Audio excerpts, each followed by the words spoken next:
오늘의 10분 말씀. 욥기 23장 1절로 17절입니다. 전장 22장부터 욥과 세 친구들의 마지막 세 번째 변론이 시작되었습니다.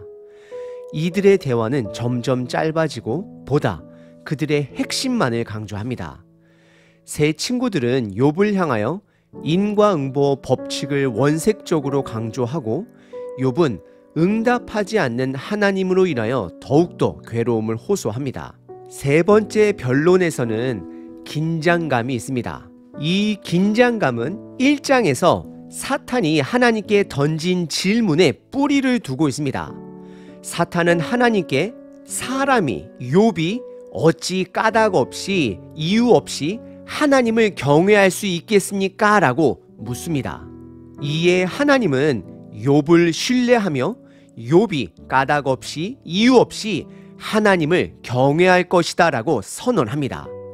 그래서 욥은 그 이유를 하나하나 제거당하였습니다. 그의 물질도 가족도 건강도 다 잃었습니다. 그리고 전장 22장에서 그의 친구 엘리바스는 너가 죄인인 것만 인정하고 회개하면 사탄이 말한 그 모든 까닭들을 이유들을 복들을 다 돌려받을 것이다 라고 유혹하였습니다. 하지만 욥을 정작 힘들게 하는 것은 그 까닭이 사라져서가 아닙니다. 이유를 알 수 없는 고난과 하나님의 침묵 때문입니다. 욥의 깊은 곳에는 까닭 자체가 중요한 것이 아니라 오직 하나님께 그가 의인이라는 것을 인정받고 싶은 마음이 있는 것입니다. 욥은 엘리바스의 그 유혹을 물리치고 까닭을 위한 것이 아닌 하나님의 임재를, 하나님의 뜻을 찾습니다. 그래서 오늘 본문 욥의 반론에는 두 가지의 뿌리를 두고 있습니다. 첫 번째는 하나님의 임재와 뜻을 찾는데 포기하지 않습니다. 두 번째는 전장 엘리바스가 유추해서 만든 욥의 죄목들을 염두하며 반응하고 있습니다. 하지만 욥은 그의 억울함을 사람이 아닌 하나님을 통해 해결하고자 합니다. 하나님만이 그의 억울함을 해결해 줄 수 있는 분으로 인정합니다. 그렇습니다. 저와 여러분들 또한 믿음을 붙들고 살아가지만 예수님께서 곧 오심을 준비하며 살아가지만 그 날이 언제 올지 우리는 모릅니다. 그리고 여전히 이 땅에서 하나님이 주신 그 뜻과 하루하루 먹고 살기 위한 고난들이 뒤섞여 살아갑니다. 이것이 현실입니다. 대학도 졸업을 해야 하고 직장도 가져야 하고 가정도 이루어야 하지만 또는 혼자 살아보려고 하지만 현실은 녹록지 않습니다. 그리고 그런 것들을 다 성취했다 할지라도 여전히 해결되지 않은 숙제들을 품고 살아감을 우리 각자의 삶을 통해 확인이 되어집니다. 지금 욥은 더 심한 상황입니다. 하나님이 언제 답해 주실지, 본인은 언제 죽을지 아무것도 모릅니다. 그래서 욥은 두려워합니다. 하지만 오늘 본문 욥은 그런 가운데서도 소망의 끈을 놓지 않습니다. 끝까지 하나님을 찾습니다. 비록 저와 여러분들이 하나님의 임재를, 그분의 뜻을 찾지 못할지라도 하나님이 저와 여러분들을 찾아올 것입니다. 그것이 바로 고난 속에서도 욥이 살아가게 하는 동기가 되어지는 것입니다. 오늘 하루도 이 땅에 썩어질 까닭으로 살아가는 자가 아닌 하나님의 뜻을 찾는 마음으로 하루하루를 살아내시길 바랍니다.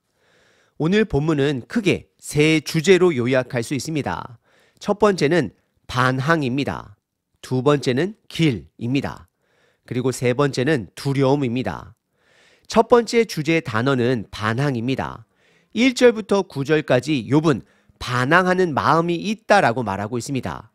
욥이 누구에게 그리고 어떤 마음으로 반항하는지 확인해 보시길 바랍니다. 욥이 대답하여 이르되 2절 오늘도 내게 반항하는 마음과 근심이 있나니 내가 받는 재앙이 탄식보다 무거움이라. 3절 내가 어찌하면 하나님을 발견하고 그의 처소에 나아가랴. 4절 어찌하면 그 앞에서 내가 호소하며 변론할 말을 내 입에 채우고. 5절 내게 대답하시는 말씀을 내가 알며 내게 이르시는 것을 내가 깨달으랴. 6절. 그가 큰 권능을 가지시고 나와 더불어 다투시겠느냐? 아니로다. 도리어 내 말을 들으시리라. 7절. 거기서는 정직한 자가 그와 변론할 수 있은즉 내가 심판자에게서 영원히 벗어나리라. 8절. 그런데 내가 앞으로 가도 그가 아니 계시고 뒤로 가도 보이지 아니하시며 9절. 그가 왼쪽에서 일하시나 내가 만날 수 없고 그가 오른쪽으로 돌이키시나 뵐 수 없구나라고 기록합니다.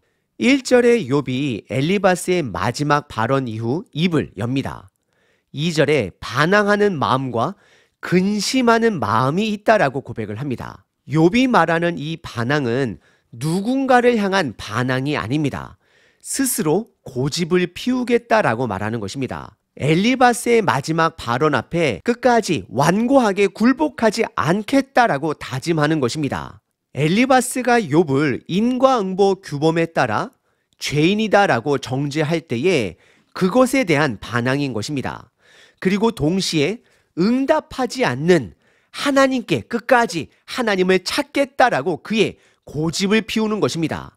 욥은 그에게 닥친 고난이 그의 죄로 인한 고난이 아님을 완고하게 고집으로 버텨봅니다. 그래서 2절 끝부분에 탄식보다 무거운 재앙이 있다라고 말을 하는데 그 재앙은 그에게 닥친 재앙보다도 하나님의 침묵을 말하는 것입니다. 그래서 3절서부터 5절까지는 욥이 하나님을 만나는 상상, 찾는 상상을 해봅니다.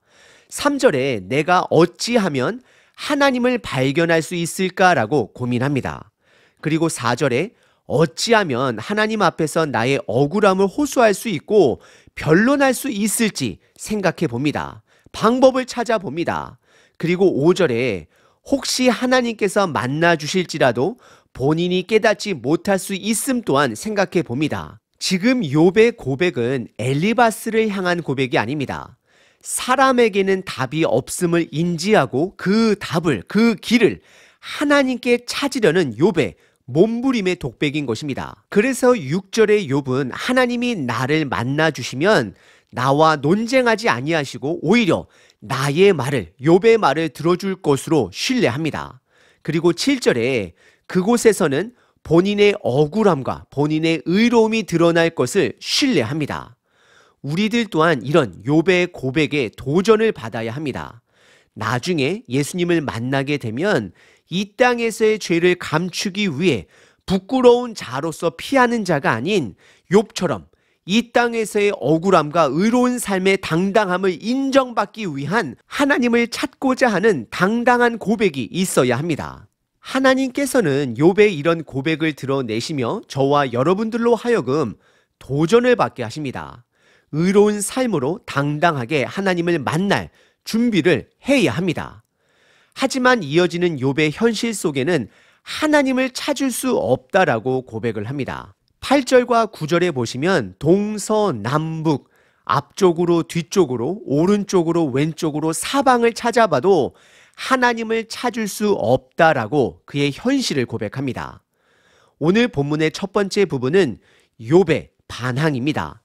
욥은 끝까지 본인의 의로움을 주장하며 하나님을 찾기로 완고한 고집을 부려봅니다. 두 번째 주제는 길입니다. 비록 욥은 하나님을 찾을 수는 없지만 본인이 가는 길을 하나님께서 아신다라고 고백을 합니다. 특별히 10절 말씀은 우리들에게 매우 익숙한 말씀입니다. 10절서부터 12절입니다. 그러나 내가 가는 길을 그가 아시나니 그가 나를 단련하신 후에는 내가 숨금같이 되어 나오리라. 11절 내 발이 그의 걸음을 바로 따랐으며 내가 그의 길을 지켜 치우치지 아니하였고 12절 내가 그의 입술의 명령을 어기지 아니하고 정한 음식보다 그의 입의 말씀을 귀히 여겼도다라고 고백합니다. 우선 10절의 시작이 그러나로 시작을 합니다. 비록 그의 현실에 하나님을 찾을 수 없을지라도 그는 하나님께서 그의 길을 아실 것이다 라고 신뢰합니다. 그리고 우리에게 익숙한 10절의 말씀을 두 가지로 해석해 볼 수 있습니다. 첫 번째는 우리들이 잘 이해하는 대로 하나님의 단련하심으로 우리들이 순금과 같이 변하게 된다라고 해석할 수도 있습니다. 그리고 동시에 하나님의 단련하심을 그분의 주권으로 해석을 하고 순금같이 된다라는 것은 변함없이 욥이 본인의 의로움을 입증하기 위해 하나님을 끝까지 찾겠다, 포기하지 않겠다라는 고백이 되기도 합니다. 그래서 이어지는 11절과 12절이 10절에 내가 순금같이 되리라는 욥의 고백을 더욱더 지원합니다. 11절에 보시면 욥은 지금까지 하나님의 길을 걸어왔다라고 고백합니다. 본인의 의로움을 주장합니다. 그리고 12절에 엘리바스가 전장 욥을 정죄한 것처럼 욥은 하나님의 말씀을 맛있는 음식보다 입에 두었다라고 선언을 합니다. 그래서 욥은 하나님의 주권 속에 내가 그분의 길을 정금같이 걸어왔다라고 고백하고 있는 것입니다. 다시 한번 저와 여러분들께 도전합니다. 우리는 욥의 고백처럼 의롭고 당당한 삶에 도전을 받아야 합니다. 하나님 앞에 죄를 감추기 위해 피하는 자가 아닌 의로움을 하나님께 입증받기 위한 당당함이 있어야 합니다. 오늘 본문의 두 번째 부분은 욥이 의로운 길을 걸어왔음을 선언합니다. 세 번째 주제어는 두려움입니다. 욥의 고백 속에 두렵다라는 표현이 자주 등장합니다. 이 두려움은 세 친구들이 말하는 두려움과는 다른 뜻을 가진 두려움입니다. 욥이 말하는 두려움이 무슨 뜻인지를 생각해 보시길 바랍니다. 13절부터 17절입니다. 그는 뜻이 일정하시니 누가 능히 돌이키랴. 그의 마음에 하고자 하시는 것이면 그것을 행하시나니 14절 그런즉 내게 작정하신 것을 이루실 것이라. 이런 일이 그에게 많이 있느니라. 15절 그러므로 내가 그 앞에서 떨며 지각을 얻어 그를 두려워하리라. 16절 하나님이 나의 마음을 약하게 하시며 전능자가 나를 두렵게 하셨나니 17절 이는 내가 두려워하는 것이 어둠 때문이나 흑암이 내 얼굴을 가렸기 때문이 아니로다라고 고백합니다.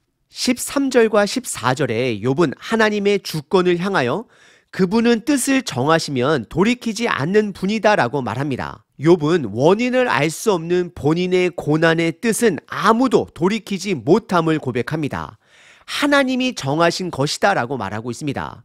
그래서 15절에 그러므로라고 시작을 하며 그 이유로 하나님 앞에서 떨며 하나님을 두려워한다라고 고백합니다. 지금 욥은 죄인이기 때문에 하나님을 두려워하는 것이 아닙니다. 욥의 세 친구들은 욥을 향하여 너는 죄인이니 하나님을 두려워해야 된다라고 말하고 있습니다. 하지만 지금 욥은 세 친구들이 말하는 그런 두려움을 말하고 있는 것이 아닙니다. 욥이 고백한 두려움은 하나님의 뜻을 알 수 없는 그분의 변칙적 주권으로 인한 두려움입니다. 세 친구들처럼 인과응보 규범으로만 하나님을 바라본다면 하나님이 주시는 고난을 인간은 예측할 수 있습니다.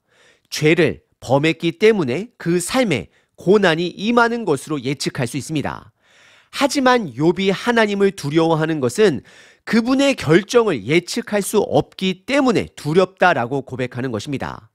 그래서 16절에 하나님이 욥의 마음을 약하게 하사 그를 두렵게 했다라고 고백을 하고 17절에서는 엘리바스가 상상력을 동원하여 나열한 욥의 죄로 인하여 두려워함이 아닌 어둠 또는 흑암이 본인의 얼굴을 가렸기 때문이 아님을 고백하고 있습니다. 잠시 세 친구들이 말하는 두려움과 욥의 두려움을 정리해 보면 세 친구들의 두려움에는 인과응보 법칙에서 말하는 죄와 연결이 되어 있습니다. 죄로 인한 두려움인 것입니다. 그래서 세 친구들의 두려움은 지혜의 반대의 의미를 가진 두려움이다라고 말할 수 있습니다. 하지만 욥이 말하는 두려움은 지혜와 가까운 두려움이 됩니다. 왜냐하면 하나님의 주권을 향한 두려움이기 때문입니다. 경외함을 말하고 있는 것입니다. 오늘 본문의 세 번째 부분은 욥이 하나님을 두렵다라고 고백을 합니다. 왜냐하면 그분의 변칙적 주권으로 인한 경외심입니다. 하나님께서 뜻을 정하시면 그것을 돌이킬 수 없는 분임을 고백하고 있습니다. 오늘 본문 욥의 고백을 세 가지 주제어를 통해 확인해 봤습니다. 첫 번째는 반항입니다. 그가 말하는 반항의 마음은 그의 옳음을 끝까지 주장하려고 하는 반항입니다. 그는 이 땅에 썩어질 까닭을 위해 본인이 얻고자 하는 것을 얻기 위해 나는 죄인이다라고 고백하는 자가 아닙니다. 오히려 하나님을 대면하고자 하는 반항이 되는 것입니다. 세 친구들의 회개의 명령 앞에 완고한 고집을 부려봅니다. 욥은 사람에게 인정받고자 하는 것이 아니라 하나님께 인정받고 싶어 합니다. 왜냐하면 하나님만이 그의 괴로움을 해결해 주실 수 있기 때문입니다. 우리들 또한 이 땅의 유익을 위해 하나님을 찾는 자들이 아닌 하나님께 인정받기 위해 삶 속에서 저항하는 자, 반항하는 자, 완고하게 의인의 길을 걷는 자 되시길 바랍니다. 그리고 두 번째 주제어는 길입니다. 비록 욥은 본인 스스로가 하나님을 찾을 수 없으나 하나님이 욥의 길을 아신다라고 고백을 하고 욥을 찾아올 것을 끝까지 신뢰합니다. 이것이 욥이 고난 속에서도 하루하루 버틸 수 있는 힘이 되는 것입니다. 원동력이 되는 것입니다. 저와 여러분들 또한 세상의 이득을 위해 좌로나 우로나 치우쳐 사는 자가 아닌 하나님이 인정하시는 그 좁은 예수님의 길을 인내함과 기대하심으로 걸어가시는 저와 여러분 되시길 바랍니다. 세 번째 주제어는 두려움입니다. 사람이 점점 중심이 되어가는 시대에는 한 가지 특징이 있습니다. 그것은 하나님을 경외하지 않습니다. 하나님을 오히려 이용하려 합니다. 저와 여러분들은 하나님을 두려워할 줄 아는 자, 존중하는 자, 하나님의 주권 앞에 우리들의 연약함을 고백하는 자 되시길 바랍니다. 그래서 주 하나님만을 붙드시는 저와 여러분 되시길 바랍니다.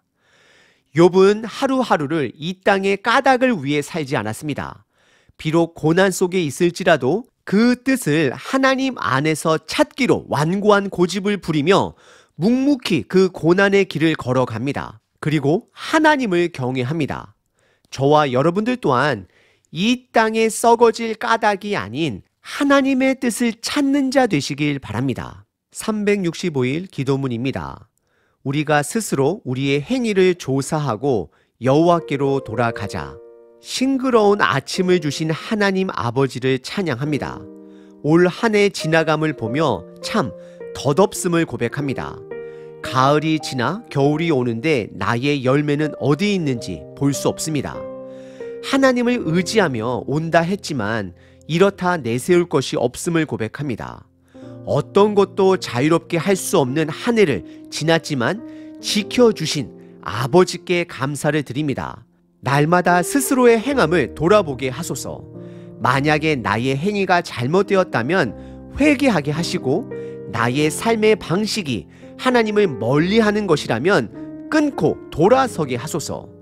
하나님은 언제나 돌아오는 자를 맞아주실 줄 믿습니다. 가을이 지나며 결심했던 것들을 이루었는지 돌아보고 그렇지 않다라면 또다시 포기하지 않고 일어서게 하소서. 오늘 하루도 썩어질 까닭으로 인하여 하나님을 찾는 자가 아니라 내 삶에 하나님의 주신 그 뜻을 찾고자 하나님과 동행하는 하루가 되길 원합니다. 예수 그리스도의 이름으로 기도합니다. 아멘. 항상 기뻐하라. 쉬지 말고 기도하라. 범사에 감사하라.